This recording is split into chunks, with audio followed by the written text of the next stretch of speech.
ஆகாருடைய நிலைமை தான் இப்போ அநேக பேருக்கு இருக்கிறது.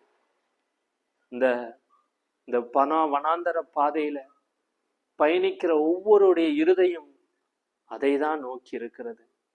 நான் இந்த வனாந்தர பாதையில ஜீவனோடு மீளுவனா, நான் எந்திப்பனா என்று அநேக பேர் நீங்க நினைத்து கொண்டிருக்கலாம். ஏன்னா ஒவ்வொருவருக்கும் ஒவ்வொரு பாடு சூழ்நிலை. சமாதானம் இல்லாம இந்த வனாந்தர பாதையில நடக்கிறவங்க ஒரு பக்கம், கடன் பிரச்சனையினால் இந்த வனாந்தர பாதையில நடக்கிறவங்க ஒரு பக்கம். இதுல இருந்து மீள என்னால முடியுமா என்று கண்ணீர் வடித்து நடந்து கொண்டிருக்கிற ஜனம் அநேகம். ஏன்னா அந்த வனாந்தர பாதையில கூப்பிட்டா யாரும் உதவிக்கும் வர மாட்டாங்க, நமக்காக யாரும் ஓடி வந்து உதவியும் செய்ய முடியாது. அப்படிப்பட்ட ஒரு வனாந்தர பாதையில நீங்க சென்று கொண்டிருக்கலாம். இதுல இருந்து மீள எப்படி நான் முடியும்?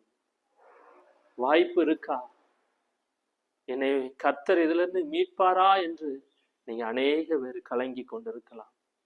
நீங்க நினைக்கலாம், 10-15 ஆண்டுகள் இந்த வனாந்தர பாதையில நான் நடந்து கொண்டிருக்கிறேன், சமாதானம் இல்லை, நிம்மதி இல்லை, இந்த வாழ்க்கையை நான் இன்னும் எவ்வளவு தூரம் வாழுவேன்னு எனக்கு தெரியல, புரிந்து கொள்ள யாரும் இல்லை என் இருதயத்தை, நான் என்ன செய்வேன் என்று நீங்க கலங்கி கொண்டிருக்கலாம். ஆனாலும் கர்த்தர் உங்களுக்கு ஒரு வார்த்தை கொடுக்கிறார்.